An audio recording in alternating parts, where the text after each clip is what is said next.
Dengue, una enfermedad de nuestro trópico. Servicio de urgencias, Hospital Militar Central, Bogotá, Distrito Capital. Antes de empezar a hablar sobre qué es el dengue, la fisiopatología, los síntomas, los signos, la clasificación, el tratamiento, vamos a hacer algunas anotaciones con respecto al término dengue. La historia indica que el dengue probablemente se originó en el continente africano, en las costas del Océano Índico, en un grupo etnolingüístico llamado los Swahili, que utilizaban el término Kadinga Pepo, donde la palabra dinga hace referencia a malestar, a fastidio, a dolor muscular y Pepo hace referencia a espíritu maligno. Es decir, la traducción literal en la lengua Swahili sería los malestares o dolores musculares ocasionados por los malos espíritus. En la época moderna, Benjamin Roche se considera la persona que acuñó el término dengue tal como lo conocemos hoy en día. Además, hizo la relación de la enfermedad con el término fiebre quebrantahueso. Hacia 1906 se determinó el culpable de la enfermedad, el vector, que es el mosquito del género Aedes. Y el proceso de cómo se expande el virus, cómo se transmite el virus, cómo se transmite la infección, se lo debemos a Joseph Franklin Saylor y Sir John Burton Cleland. Ellos explicaron la forma básica de transmisión de la infección, la cual consiste en que un mosquito pica a una persona que tiene el virus y luego este mosquito va a picar a una persona sana y si la susceptibilidad del huésped y las otras condiciones necesarias se cumplen, esta persona va a desarrollar la infección y muy probablemente va a desarrollar la enfermedad. Ya habiendo hecho algunas menciones sobre el término dengue, sobre algunos aspectos históricos, vamos a entrar en materia. Vamos a hablar acerca del dengue. El dengue es una enfermedad tropical, por tal motivo afecta a Colombia y a otros países que se encuentran sobre la línea del Ecuador. Es un problema de salud pública, sobre todo en los países en vía de desarrollo. La causa de la enfermedad es un virus, el virus del dengue, del cual posteriormente vamos a hablar. La extensión geográfica del dengue es muy similar a la que ocurre con la malaria. Y, como ya se mencionó en las diapositivas anteriores, el vector que transmite la infección es el mosquito del género Aedes. Ahora, la clasificación internacional de las enfermedades, el CIE-10, maneja dos códigos para el dengue. El código A90X para hacer referencia al fiebre del dengue clásico y el código A91X para hacer referencia de fiebre del dengue hemorrágico. Sin embargo, esta clasificación está reevaluada. La Organización Mundial de la Salud, la Organización Panamericana de la Salud y otros entes sanitarios a nivel mundial y local desde el año 2009 sugieren utilizar la clasificación de dengue con o sin signos de alarma y dengue grave. Esperemos que el próximo año o cuando se haga una nueva revisión de la clasificación estadística internacional de enfermedades y problemas relacionados con la salud, se tenga en cuenta la nueva clasificación. El mosquito transmisor del virus del dengue hace parte del género Aedes, específicamente el Aedes aegypti y el Aedes albopictus. El Aedes aegypti tiene una mayor distribución geográfica, es el que encontramos en nuestro país, mientras que el Aedes albopictus tiene una distribución en el suroeste asiático. Sin embargo, la globalización y la exportación de elementos de estos países hacia América del Norte y Europa ha permitido la exportación del vector y con él la exportación de la transmisibilidad del virus. ¿Por qué? Porque este género Aedes de la familia Albopictus tiene mayor resistencia que la Aedes aegypti. ¿Mayor resistencia a qué? A las bajas temperaturas y a los cambios del clima. El mosquito Aedes es un mosquito que actúa de manera vespertina, por las tardes. Quien pica es el mosquito hembra. El mosquito macho no lo hace. Y la distancia que recorre son distancias cortas, lo cual se sugiere que el mosquito que pica al paciente que desarrolla la enfermedad, el mismo paciente lo crió en su casa al no establecer medidas para eliminar dicho vector. ¿Cómo se transmite la enfermedad? Recordemos que Ziller y Cleland fueron los que descubrieron la forma en que se transmite la enfermedad. Es necesario que haya una persona enferma de dengue, que esté en la fase virémica de la enfermedad y que sea picado por un mosquito del género Aedes. Este paciente es picado por el mosquito y este va a picar a una persona sana. Si la persona sana es susceptible a la enfermedad, va a desarrollar la enfermedad después de que haya sido infectado por el virus por obvias razones. Entonces, el secreto radica en eliminar el vector. Si se elimina el vector, se rompe la cadena de transmisibilidad de la enfermedad y se impacta de manera positiva en disminuir a largo plazo la incidencia y la prevalencia de la misma. En la diapositiva anterior hablamos del vector, el mosquito, el Aedes. Ahora vamos a hablar del virus del dengue como tal. El virus del dengue es un virus ARN del grupo arbovirus, lo cual indica que es transmitido por artrópodos, entre esos los mosquitos. Hace parte de la familia Flaviviridae y el género Flavivirus. El virus tiene una forma esférica de aproximadamente 50 nanómetros, constituido por tres proteínas fundamentales o estructurales, la proteína M, la proteína E y la proteína C, y tiene un grupo de proteínas no estructurales, de las cuales destaca la proteína no estructural número 1, la NF1, porque juega un papel fundamental en la antigenicidad. Ahora, de acuerdo a la configuración genética del virus, va a haber 4 serotipos que se van a denominar DEN1, DEN2, DEN3, DEN4. En nuestro país y en el área comprendida en Ecuador, Venezuela, la Guyana, gran parte de Centroamérica, contamos con los 4 serotipos, mientras que en otros sitios como el Medio Oriente o las Islas Hawaianas se cuentan con 1 o 2 serotipos.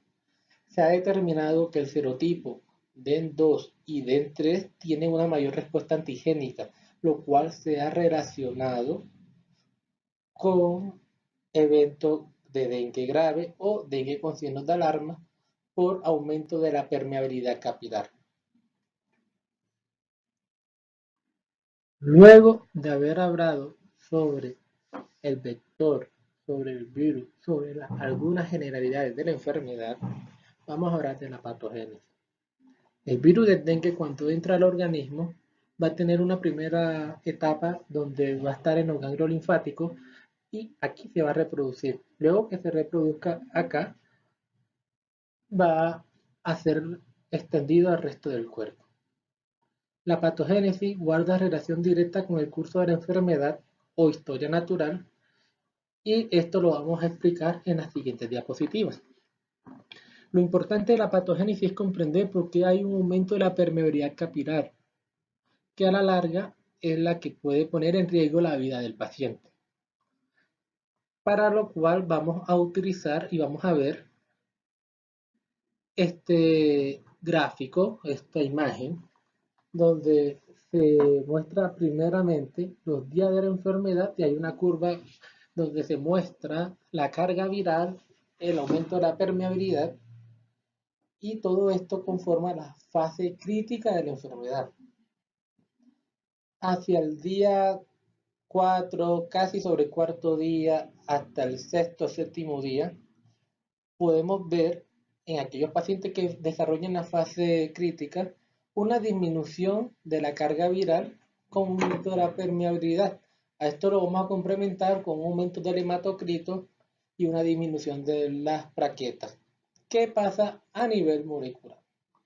A nivel celular.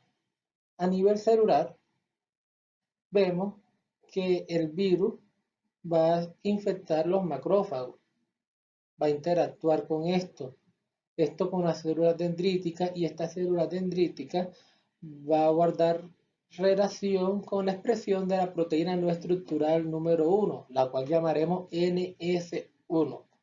Va a haber una liberación de mediadores inflamatorios y obviamente liberación del virus.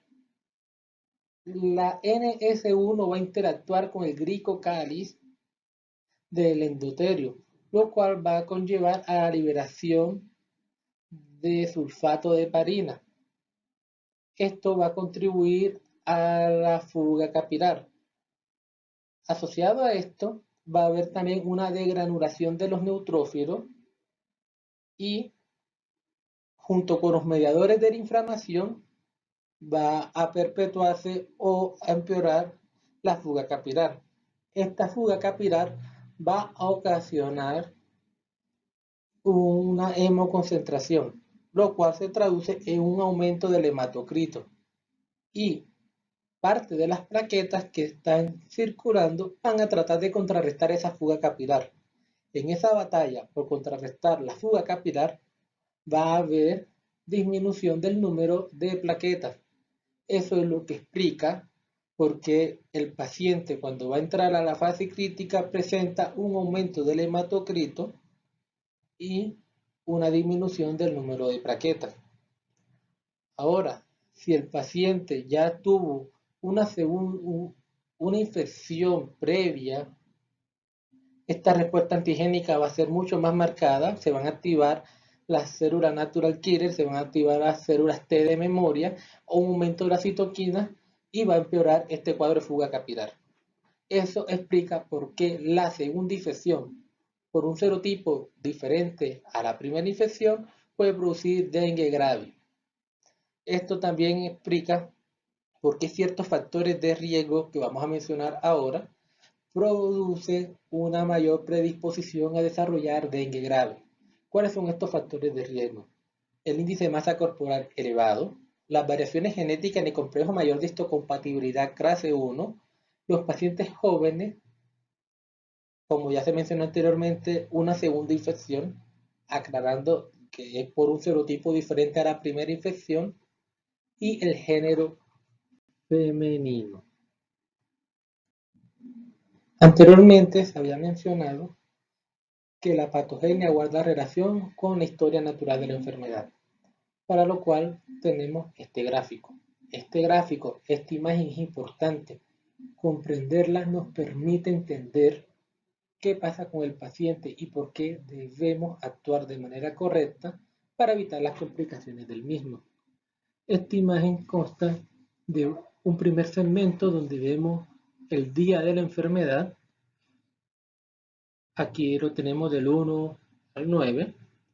El segundo segmento va a mostrar la temperatura. El tercero, los eventos clínicos potenciales. El cuarto, los cambios de laboratorio. El quinto, la serología y la virología. Y abajo señalamos en qué fase de la enfermedad estamos. Recuerde que las fases son 3: febril, crítica y de recuperación, siendo la primera obligatoria para todos los pacientes que presentan síntomas, siendo la segunda opcional de acuerdo a la susceptibilidad y otros aspectos del desarrollo de la misma. Entonces, aquí nos damos cuenta que los primeros días de la enfermedad el paciente va a presentar fiebre, va a ser una temperatura alta. En los niños va a ser una fiebre con mayor elevación de la temperatura que en los adultos. Hacia el tercer, cuarto día, si el paciente va a desarrollar la fase crítica, vamos a ver que hay una disminución de la temperatura. Y esto es importante, esto hay que recordarlo. Ahora, en los primeros días de la fase febril, además de una temperatura elevada, va a haber deshidratación. Y el hematocrito va a estar normal o disminuido, y el recuento de plaquetas va a estar normal o elevado. Y la carga viral o la viremia va a estar elevada. Si el paciente desarrolla la fase crítica, vamos a ver tres fenómenos que nos ayudan a sospecharla. El primer fenómeno es la disminución de la temperatura, lo cual se llama defervescencia febril. El segundo fenómeno es un aumento del hematocrito. Y el tercer fenómeno es una disminución de las plaquetas. Esto se explica por la gráfica de las diapositivas anteriores. A este nivel todavía vamos a encontrar falsos negativos si solicitamos una IgM del dengue. En esta fase crítica va a haber un choque hemorrágico, va a haber daño en los órganos y esto va a ser peor si el paciente no se hidrató de manera adecuada cuando estaba en la fase febril. Si el paciente supera la fase crítica, y parte de que lo pueda superar va a ser un adecuado manejo médico, vamos a entrar en una fase de recuperación que dura entre 48 a 72 horas. En esta fase de recuperación, la temperatura es normal. Vamos a ver que hay una reabsorción de los líquidos de la fuga capilar de la fase crítica y vamos a ver normalización de las plaquetas con disminución del hematocrito. Y a partir del quinto día y medio, sexto día, algunos emplean 7 días, podemos ya encontrar un aumento en la curva de producción de IgM para el virus del dengue, lo cual indica que en esta fase, si solicitamos la prueba, probablemente, es muy probable, que nos dé positivo y hagamos el diagnóstico de dengue. Cada fase de la enfermedad tiene un reto o problema clínico. La fase febril, el problema clínico principal es la deshidratación y en el caso del paciente pediátrico, las convulsiones por fiebre, porque estos desarrollan mayor temperatura que los adultos. En la fase crítica, el problema clínico corresponde al choque por extravasación del plasma, lo cual es secundario por aumento de la permeabilidad capilar, las hemorragias graves y el compromiso grave de órganos, falla hepática, falla renal, aunque estos son menos frecuentes.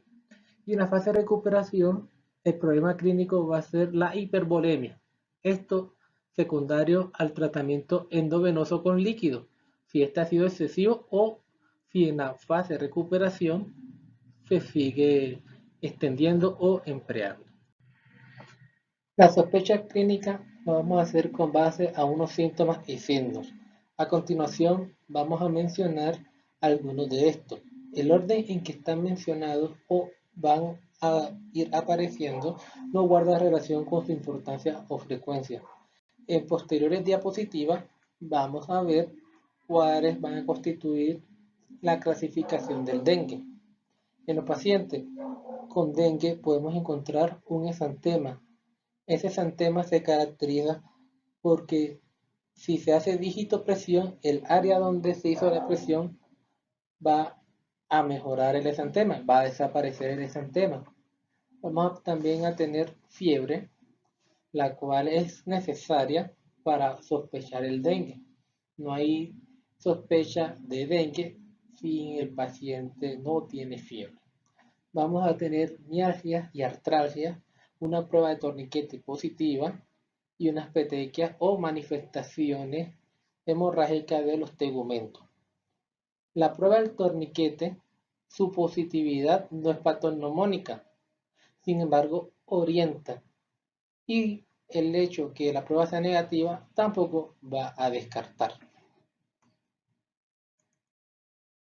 También podemos encontrar dolor abdominal, náusea o émesis, dolor retrocular, cefalea y otros síntomas o hallazgo al examen físico va a ser la serositis, como la citis, el derrame pleural, la pericarditis, entre otros. La hepatomegalia, sobre todo si esta es mayor de 2 centímetros. Podemos encontrar alteración del estado de la conciencia y manifestaciones hemorrágicas mayores, hematuria macroscópica, hemorragia de la vía digestiva superior o inferior, entre otros. Además de los síntomas y signos que vamos a determinar cuando valoramos al paciente, el uso de pruebas de laboratorio pueden orientar a corroborar la impresión diagnóstica. También estos van a ser necesarios para determinar si el paciente tiene hallazgos que sugieran dengue con signos de alarma o dengue grave. Entre las pruebas propias Para verificar la presencia o no del virus, tenemos la viremia, que vamos a medirla con una reacción en cadena de la polimerasa, o la presencia del NS1. Estas pruebas, sobre todo la reacción en cadena de la polimerasa, la vamos a emplear en la fase febril, porque si recordamos la gráfica explicada en diapositivas anteriores, la viremia va a estar alta en esta fase. La búsqueda de la proteína no estructural número 1 la podemos hacer por un método rápido, método ELISA, y esta la podemos detectar en la primera semana de la enfermedad. Ahora, pruebas más comunes en nuestro medio como la IgM, la IgG para el dengue, la vamos a emplear después del quinto, sexto día, porque podemos encontrarla positiva. Sin embargo, como día seguro podemos utilizar el séptimo día de la enfermedad, porque se han reportado algunos casos entre el quinto y sexto día que hay falsos negativos. La IgM de dengue me sugiere una infección aguda. La IgG me sugiere una infección crónica. La IgM no la vamos a pedir antes del sexto o séptimo día, porque como ya les dije, puede producir falsos negativos. Ahora, también podemos utilizar otras pruebas de laboratorio. El hemograma es obligatorio, un hemograma completo, que nos permite establecer el recuento de plaquetas, que nos permite establecer el hematocrito, que nos permite establecer la presencia o no de leucopenia, la cual puede verse en la fase febril. También vamos a solicitar un perfil hepático para descartar compromiso que indique o sugiera fallo de órgano. Los asociados por la misma razón, descartar fallo de órgano, en este caso a nivel renal. Y también guarda una relación indirecta con las metas de la hidratación del paciente. El uroanálisis lo solicitamos para ver si hay proteinuria, hematuria u otros hallazgos. Y podemos utilizar otros laboratorios e imagenología de acuerdo al criterio médico, porque la evaluación de cada paciente debe ser individualizada. La siguiente gráfica nos permite establecer, de acuerdo a la evolución en días de la enfermedad, el momento óptimo para solicitar el IgM, IgG del dengue. La gráfica muestra que a partir del quinto día se puede solicitar. Sin embargo, hay literatura que demuestra que entre el quinto y sexto día puede haber falsos negativos, lo cual se comentó en la diapositiva anterior, razón por la cual vamos a establecer a partir del séptimo día como un día óptimo para solicitar la prueba. Sin embargo, la literatura soporta la solicitud a partir del quinto día. Con respecto a la detección del virus, el momento óptimo es en el quinto día, porque ahí está la meseta de la carga viral. Ahora, ¿qué vamos a hacer? Ya hemos hablado de las generalidades, del vector, del virus, de la patogenia, de los síntomas, de las pruebas. Entonces, vamos a hacer lo siguiente. Frente a un paciente con fiebre, tenemos que hacer una adecuada anamnesis. En esa anamnesis se debe registrar si el paciente ha estado previamente en sitios endémicos para dengue o si vive en sitios para dengue. La pregunta debe encaminarse si en los últimos 15 días proviene de una zona endémica de dengue. En anamnesis, además de hacer el interrogatorio correspondiente, debemos preguntar los antecedentes. Si el paciente tiene antecedentes de haber sufrido en el pasado de dengue o algunas otras enfermedades infecciosas tropicales como paludismo, Zika, chikungunya, entre otros. En el examen físico además de un adecuado registro de los signos vitales y de un examen físico completo, se debe pesar al paciente. El peso del paciente es fundamental porque en base a este peso se van a calcular los líquidos con lo cual lo vamos a hidratar. También se sugiere la realización de la prueba de torniquete, pero esta hay que saberla hacer. Posteriormente vamos a establecer una sospecha clínica. En las siguientes diapositivas vamos a hacer énfasis en cómo se hace la sospecha clínica. De acuerdo a las conclusiones del examen físico, del interrogatorio y de la sospecha clínica, vamos a solicitar los paraclínicos y establecer la impresión diagnóstica. Los paraclínicos nos van a corroborar la impresión diagnóstica, pero el diagnóstico lo hacemos inicialmente con la clínica que el paciente nos ofrece. Si el diagnóstico corresponde a dengue, hay que clasificar el dengue. El dengue es una sola enfermedad. La clasificación se emplea para saber cómo vamos a actuar y saber si el paciente tiene riesgo de complicaciones o ya las está presentando. De acuerdo a la clasificación que se haya realizado, vamos a establecer un tratamiento. Hay que recordar que si tenemos una impresión diagnóstica de dengue, se debe diligenciar la ficha de notificación. No es necesario esperar la confirmación paraclínica. Se puede hacer el diagnóstico por la sospecha o por la confirmación clínica o por el nexo epidemiológico.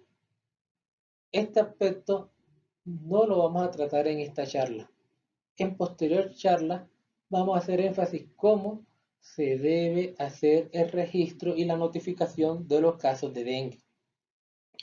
Regresamos a nuestro diagrama y en el tratamiento, pues este va a depender de la clasificación que hayamos hecho.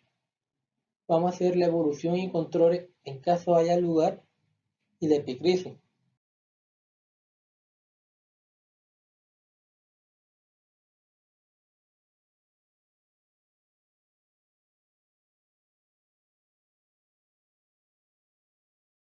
Como se mencionó en la diapositiva anterior, la impresión diagnóstica del dengue debe cumplir unos criterios. Entonces, ¿cómo sospechamos que un paciente puede presentar dengue? Tenemos que hacer la siguiente pregunta. ¿El paciente vive o ha viajado a un área endémica de dengue en los últimos 15 días y tiene fiebre con uno o más de los siguientes criterios? Náusea y emesis, erupción de la piel, es decir, el exantema, mialgia, artralgia, dolor retroocular, cefarea, las señales de alarma que posteriormente vamos a ver, la prueba de torniquete positiva y un cuadro hemático que indique una leucopenia. Si el paciente vive o viajó a área endémica de dengue en los últimos 15 días y tiene fiebre con dos o más de estos criterios sin las señales de alerta, vamos a determinar que el paciente tiene dengue sin signos de alarma. Y lo vamos a clasificar en el grupo A, que va a ser un grupo a quien vamos a hacer tratamiento de manera ambulatoria.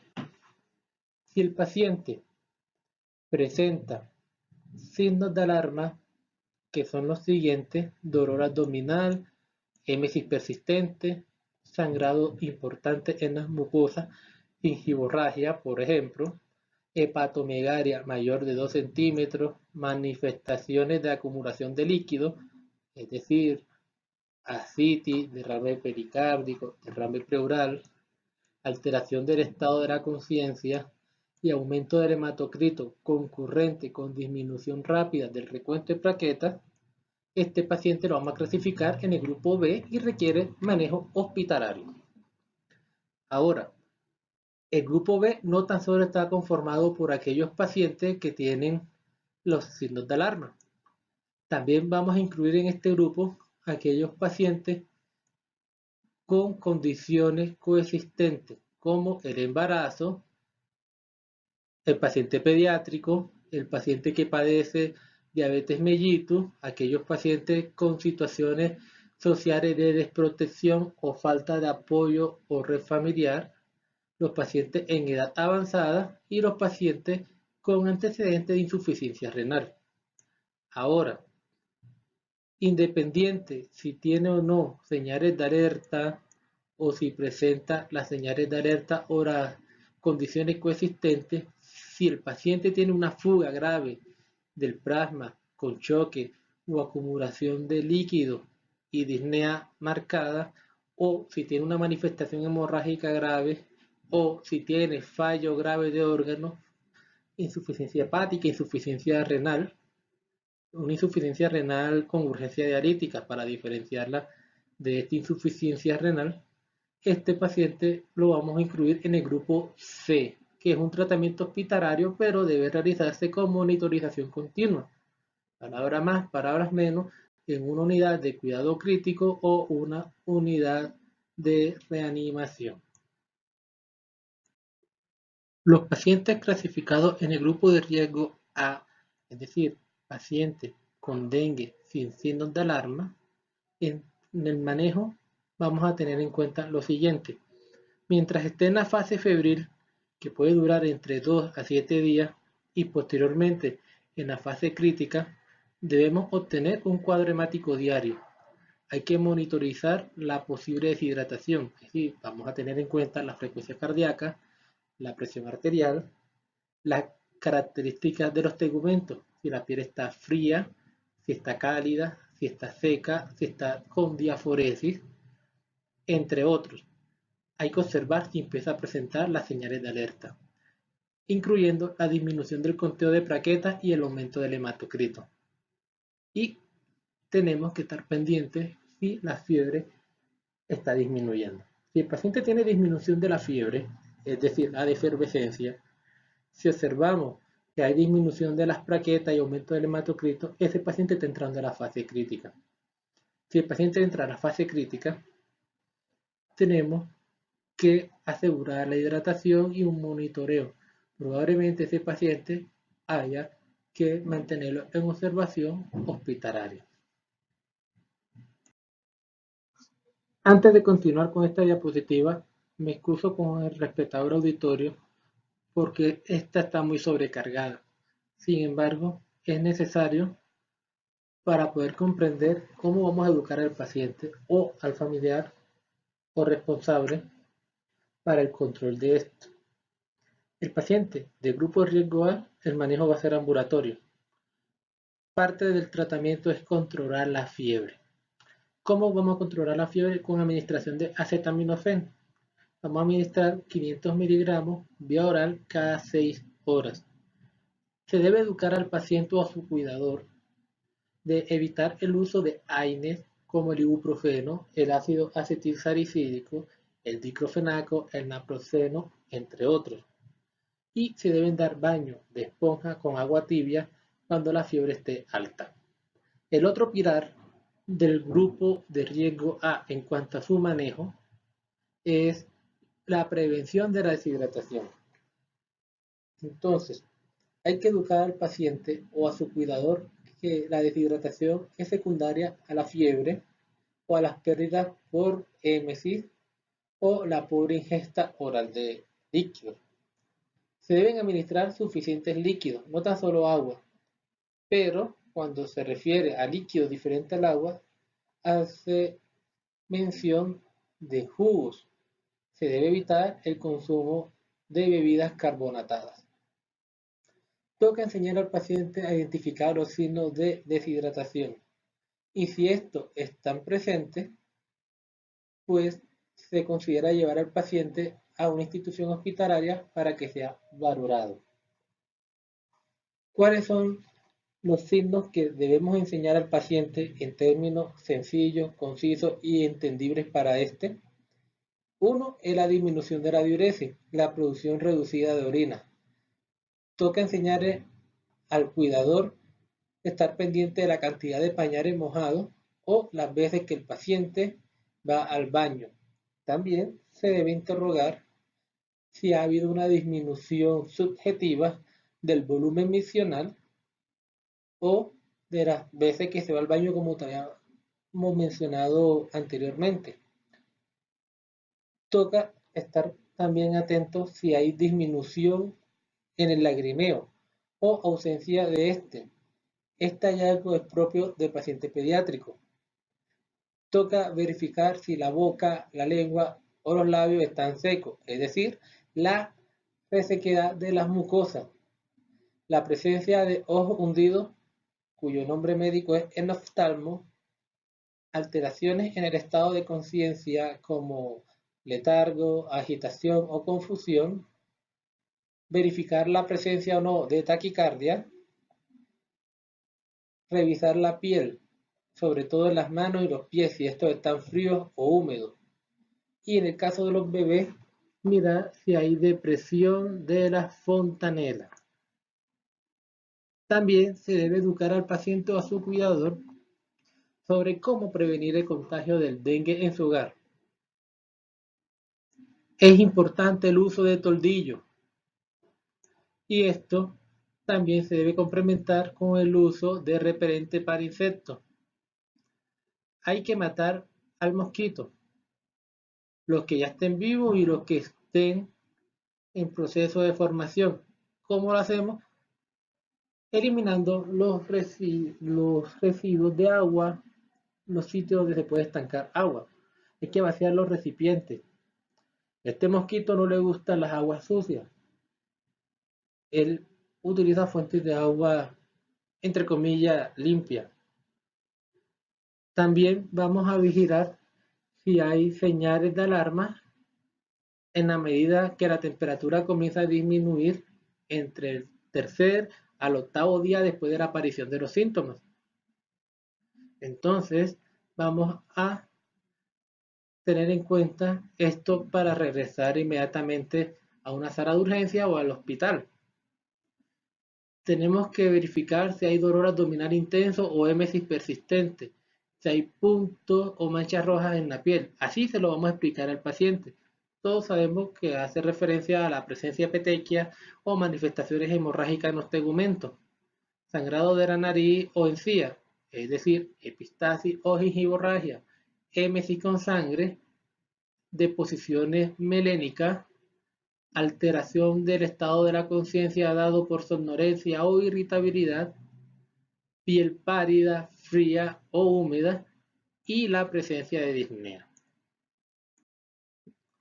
Si el paciente corresponde al grupo de riesgo B, es decir, un paciente con fiebre que procede o vive en zona endémica de dengue y presenta signos de alarma o condiciones coexistentes como el embarazo, falla renal, entre otros, vamos a seguir el siguiente algoritmo. Este paciente es admitido al hospital. Cuando este paciente es admitido al hospital, hay que obtener un recuento sanguíneo de referencia antes de iniciar cualquier tratamiento. También vamos a vigilar la administración de los líquidos. Hay que hacer un balance hídrico y vamos a promover la ingesta de líquidos por vía oral. Y vamos a monitorizar los signos vitales de este paciente cada 4 horas o menos de 4 horas. Cuando hemos hecho esto, hay que responder el siguiente interrogante. ¿El paciente tiene una adecuada ingesta de líquido? Recordemos que es por vía oral. Esta pregunta da dos opciones de respuesta, sí y no. En caso que la respuesta sea sí, vamos a continuar monitorizando los signos vitales en un periodo de 4 o menos horas. Vamos a observar si se presentan signos de shock y vamos a observar si hay signos de alarma de dengue grave. Ahora, si la respuesta a este interrogante es no, vamos a determinar que no hay una ingesta adecuada de líquidos por vía oral y debemos revisar el hematocrito. Si hemos solicitado un hemograma completo, en él vamos a ver el hematocrito con el cual entró el paciente. También se sugiere un hematocrito de control para verificar el estado del mismo. y vamos a iniciar la administración endovenosa de solución cristaroide, ya sea solución salina al 0.9% o solución salina normal o lactato de Ringer. ¿Cómo vamos a administrar estos líquidos? De la siguiente forma. Inicialmente, entre 5 a 7 mililitros por kilogramo de peso hora en las primeras 1 a 2 horas. Vemos la importancia de pesar al paciente. Y luego de este episodio o de este tiempo de tratamiento, vamos a hacer una disminución de 3 a 5 cc por kilogramo de peso hora en las siguientes 2 a 4 horas. Cuando hayamos culminado este tiempo, vamos a nuevamente revisar el hematocrito y vamos a evaluar el estado clínico del paciente. ¿Cómo evaluamos el estado clínico del paciente? Los signos vitales, el llenado capilar, las características de la piel y tegumentos, el estado de conciencia, la frecuencia respiratoria, entre otros que vamos a ver en diapositiva posterior. Luego que hayamos revisado el hematocrito y el estado clínico del paciente, debemos hacernos la siguiente pregunta. ¿El paciente está clínicamente estable o hay cambios mínimos o sin cambio en el hematocrito? Si el paciente está estable y no hay cambios en el hematocrito o estos son mínimos, sí, el hematocrito sigue normal o aumentó algo, entonces vamos a seguir esto. Tenemos el paciente clínicamente estable con cambios mínimos o sin cambio del hematocrito. Vamos a continuar una infusión de 2 a 3 cc kilogramos hora de solución cristaroide isotónica por 2 a 4 horas. Luego, nuevamente vamos a revisar el hematocrito y vamos a evaluar el estado clínico del paciente. Si el paciente ha mejorado, sigue mejorando, entonces vamos a determinar lo siguiente. La entrada de líquido y producción de orina son adecuados y si el hematocrito se reduce al valor de referencia o un valor ligeramente inferior, pero el paciente sigue estable. Si se cumple esto, vamos a reducir la administración de cristaroides isotónicos a un nivel basal. Ahora, regresemos a la pregunta. Si el paciente no está clínicamente estable, no tenemos la respuesta esperada en el hematocrito, entonces consideraremos que el paciente tiene empeoramiento de los signos vitales y aumento rápido del hematocrito. En este paciente hay que hacer lo siguiente. Toca aumentar la administración de solución cristaroide a una razón de 5 a 10 cc por kilo hora por 1 a 2 horas. Y luego vamos a revisar nuevamente el hematocrito y vamos a evaluar el estado clínico del paciente. Ahora, si la respuesta es no, además de hacer esto que ya se explicó, hay que ver si el paciente presenta choque compensado o hipotensivo. En caso que sí los presente, este paciente hay que clasificarlo en el grupo C. Esta misma clasificación la haremos si a pesar de esta administración que estamos acá mostrando, el paciente no ha mejorado. Pero si después de la hidratación agresiva el paciente mejora, hay que reducir de manera paulatina las soluciones cristaroides. ¿Cómo lo vamos a hacer? Primero de 5 a 10 cc por kilo hora las primeras 1 a 2 horas. Luego de 3 a 5 cc por kilo hora en las siguientes 2 a 4 horas y posteriormente de 2 a 3 kilogramos, de 2 a 3 centímetros cúbicos por kilogramo hora en las siguientes 2 a 4 horas. Hasta el momento estamos en el grupo de riesgo B. Hasta el momento hemos visto el manejo de los pacientes en grupos de riesgo A y B. Ahora vamos a hablar de los pacientes del grupo de riesgo C. Para comprender este grupo de riesgo es importante conocer esta tabla. En esta tabla hay unas variables hemodinámicas y clínicas y de acuerdo al resultado podemos hablar de una circulación estable, que es lo ideal si hacemos un buen manejo y es la que esperamos en los pacientes del grupo A y grupo B, pero puede haber un choque compensado o un choque con hipotensión. Esta presencia de estos choques, de estos estadios, son los que van a determinar el manejo en el grupo C. Si el paciente, el estado de conciencia es alerta, tenemos que poner mucho cuidado y atención, porque podemos subestimar la presencia del choque compensado por el hecho que el paciente está despierto. El llenado capilar en el choque compensado es prolongado de 3 a 5 segundos, las extremidades están frías, el pulso es débil y filiforme, la frecuencia cardíaca es con taquicardia, la presión arterial sistólica está normal, pero la presión diastólica va en aumento y esto va a conllevar a un acortamiento de la presión de pulso menor de o igual a 20 milímetros de mercurio e hipotensión postural. Si tenemos un paciente que está lúcido, que está consciente, alerta, pero tiene acortamiento de la presión de pulso, debemos sospechar que este paciente está cursando con un choque compensado y esto lo asociamos a los demás hallazgos que ya hemos mencionado. Y la frecuencia respiratoria va a estar en taquipnea. Entonces vamos a regresar acá. Tenemos un paciente que es admitido al hospital o a una unidad de cuidados intensivos para que reciba el tratamiento de urgencia. ¿Por qué? Porque la clasificación que recibió es del grupo C, dengue severo o dengue con signos de alarma,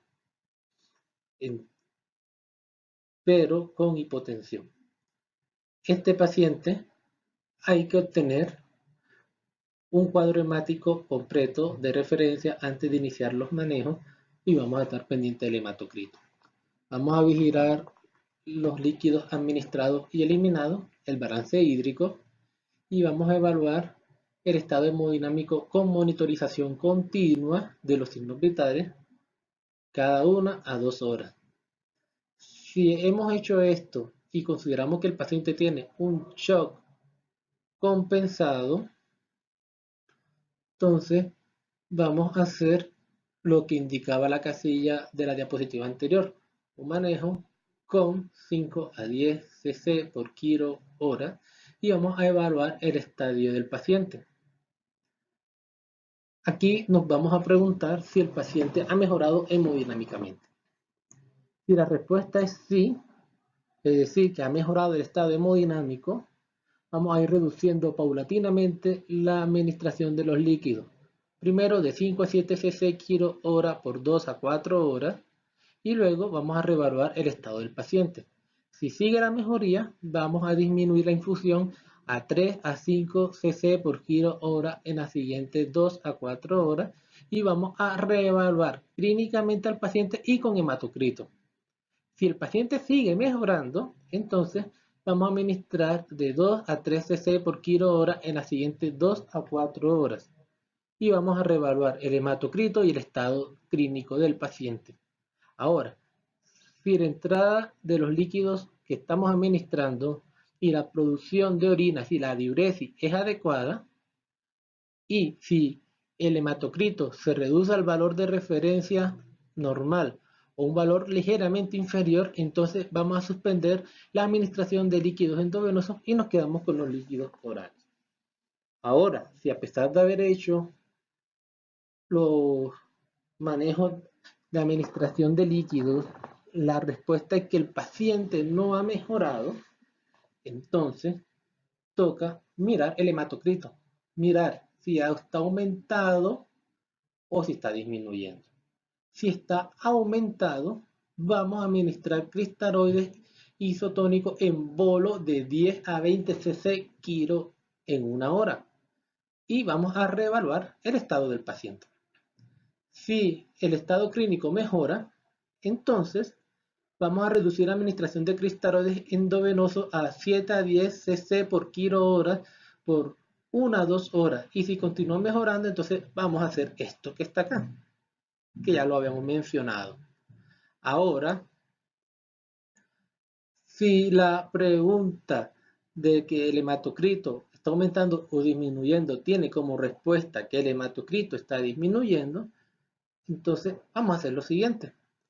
Vamos a transfundir de 5 a 10 cc por kilo un concentrado de glóbulos rojos o 10 a 20 cc de sangre por kilo peso de sangre entera de manera inmediata y vamos a continuar con la casilla A, la cual se explica en la diapositiva previa. Una infusión de 5 a 10 cc por kilo hora en un periodo de 2 a 4 horas. Ahora, si el estado no ha mejorado a pesar de esta infusión grande de solución cristaroide, entonces toca otra vez evaluar hematocrito y estado clínico. Y otra vez regresamos acá. Y volvemos a repetir esto. Ahora, si no hay mejoría, debemos considerar que el paciente está cursando un shock hipotensivo. Entonces, ¿qué hacemos acá? Vamos a mirar en la siguiente diapositiva las acciones que realizamos en esta situación. Ahora, continuamos con el grupo de riesgo C, pero aquellos pacientes que tienen choque con hipotensión. Entonces, si otra vez regresamos a esta tabla, vamos a mirar los parámetros. En el choque con hipotensión, ya el grado de conciencia va a estar alterado. Podemos encontrar un paciente combativo o agitado por hipoperfusión de los tejidos, entre esos el cerebro. El llenado capilar va a estar muy prolongado, mayor a 5 segundos. La piel va a estar con algunas livideces, va a estar moteada. Las extremidades van a estar muy frías y húmedas. El pulso no se va a poder percibir. El ritmo cardíaco va a haber taquicardia al inicio del choque con hipotensión, pero posteriormente va a desarrollar bradicardia cuando ya está más avanzado. La presión arterial va a estar con hipotensión y la presión de pulso va a estar menor de 10 milímetros de mercurio. Sí, va a estar peor que en este. La presión arterial va a ser prácticamente difícil de medir y la frecuencia respiratoria vamos a encontrar un paciente con taquipnea, polipneico o respiración del tipo Kussmaul. ¿Por qué? Por la acidosis metabólica. Entonces la respiración de Kussmaul no tan solo es de la cetoacidosis diabética, la vamos a encontrar en cualquier situación médica en la que haya una acidosis metabólica. Regresemos al algoritmo. Entonces tenemos un paciente que es admitido al hospital o a una unidad de cuidado intensivo para recibir el tratamiento de emergencia. Vamos a obtener un cuadro hemático completo para poder verificar el hematocrito y vamos a tomar prueba de la función de órganos. Vamos a vigilar los líquidos administrados y eliminados, vamos a vigilar el balance hídrico y vamos a evaluar el estado hemodinámico y monitorizar los signos vitales del paciente cada hora. Hemos determinado entonces que el paciente tiene shock hipotensivo y vamos a iniciar la administración de solución cristaroide isotónica o coloide en una relación de 20 cc kilogramos en 15 minutos. Y luego vamos a hacer lo que estaba en el grupo de riesgo B cuando no quería responder. Una infusión de 5 a 10 cc por kilo hora. Luego de esto vamos a hacernos la siguiente pregunta. ¿Ha mejorado el estado dinámico del paciente? En caso que la respuesta sea sí, entonces vamos a administrar los cristaroides a una infusión de 10 cc kilo en una hora. Sí, vamos a continuar con la infusión. Y luego vamos a reevaluar el estado clínico del paciente. Nuevamente nos preguntamos, ¿el estado clínico ha mejorado? En caso que sí, vamos a ir haciendo una reducción paulatina de la administración de los líquidos endovenosos de la siguiente manera. También hay que mencionar que hay que reevaluar el estado clínico y el hematocrito antes de hacer cada cambio de la reducción paulatina. Inicialmente de 5 a 7 cc por kilo hora en 1 a 2 horas. Antes de cambiar, vamos a mirar el hematocrito y el estado clínico del paciente. Luego, si vamos mejorando, hacemos la reducción de 3 a 5 cc por kilo hora por 2 a 4 horas. Y si sigue mejorando, vamos a hacer la reducción de 2 a 3 cc por kilo hora en un periodo de 2 a 4 horas. Cuando ya hemos hecho esto, vamos a tener en cuenta lo siguiente. Si los líquidos administrados y la producción de orina están bien, son adecuados. Y si el hematocrito se reduce a un valor normal o ligeramente inferior. En caso que tengamos una respuesta positiva a esto, entonces vamos a suspender la administración de líquidos endovenosos y nos vamos a quedar con los líquidos orales, preferiblemente. Y si regresamos acá y después de haber hecho esta valoración que ya mencionamos, no ha mejorado el estado clínico del paciente, volvemos a la casilla A. Ahora, si ha habido en esta pregunta una respuesta negativa, vamos a valorar que el estado hemodinámico no mejoró. Toca hacer un control de hematocrito y mirar si está aumentando o disminuyendo. Si está aumentando, vamos a administrar coloides en bolo de 10 a 20 cc kilo en media hora o una hora. Aquí ya no son solución cristaloides, ya estamos con coloides, aquellos que se administran una relación 1 a 1. Y vamos a reevaluar el estado clínico del paciente. Nos preguntamos, ¿ha mejorado el estado? Si ha mejorado el estado, entonces vamos a reducir la administración de los coloides de 7 a 10 cc por kilogramo hora en un periodo de 1 a 2 horas. Si sigue mejorando, entonces vamos a la casilla B. La reducción paulatina, como ya se explicó anteriormente. Ahora, si vemos de que a pesar de que este hematocrito no ha mejorado, el estado hemodinámico no ha mejorado, entonces vamos a reevaluar y vamos a ir a la casilla C, hacia acá. Si el hematocrito está disminuyendo, vamos a transfundir de 5 a 10 cc por kilo de concentrado de glóbulos rojos o 10 a 20 cc por kilogramo de sangre entera inmediatamente y pasamos a la casilla A. ¿Entendido? Ahora, hay un interrogante. ¿Cuándo podemos dar el egreso médico? Eso varía. En el paciente de grupo A, el manejo va a ser ambulatorio, haciendo la respectiva vigilancia diaria de los parámetros que ya se explicaron. Si el paciente tiene grupo B, pues es un poco más fácil determinarlo que si el paciente tiene grupo C. El paciente del grupo B es un paciente que se encuentra en piso, en observación de urgencia, sin monitorización continua. Pero el paciente del grupo C requiere monitorización continua. Si el estado hemodinámico del paciente mejora, si mejora la producción de orina, no hay taquicardia, el estado de conciencia está bien, la presión de pulso está bien, los criterios están bien, vamos a tener en cuenta lo siguiente.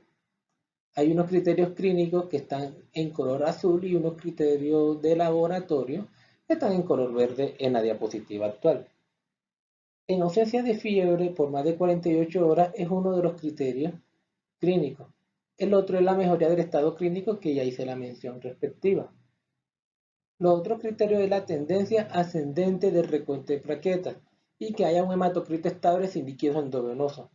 Si recordamos las diapositivas anteriores, sobre todo el grupo C de riesgo, estos pacientes, cuando ya mejoraban, uno retiraba los líquidos. Cuando uno retira los líquidos, toca hacer un control de hematocrito cada 4 a cada 6 horas y verificar por lo menos en 24 o 48 horas que estos han mejorado.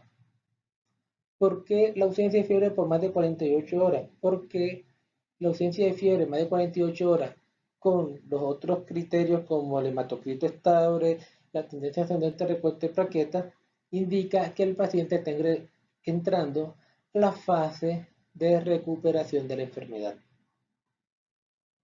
¿Qué, qué conclusiones podemos obtener? Las conclusiones que podemos obtener es que el dengue no tan solo es un paciente con fiebre y dolor muscular. En el dengue, si el paciente desarrolla la fase crítica, va a haber una fuga de líquido, va a haber un aumento de la permeabilidad, va a haber la creación de un tercer espacio, va a haber choque y tenemos que manejarlo bien para evitar las complicaciones del paciente. El dengue es fácil de manejar, con hacer una buena historia clínica, con pesar al paciente y solicitar los paraclínicos de control en el momento adecuado. En esta presentación no se hizo referencia al diagnóstico diferencial.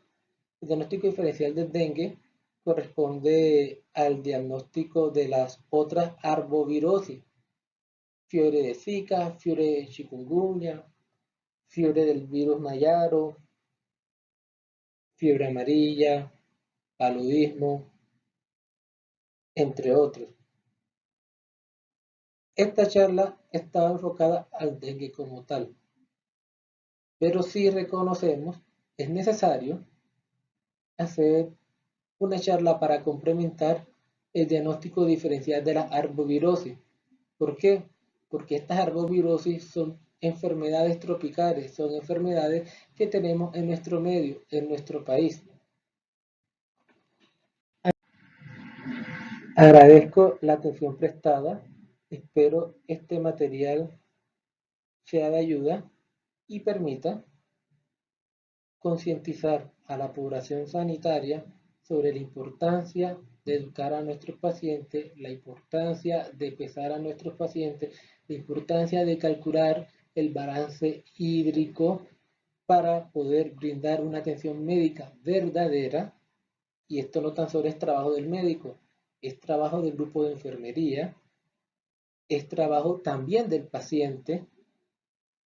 Y si todos aportamos un grano de arena y hacemos las cosas como son, estaremos haciendo una verdadera práctica médica.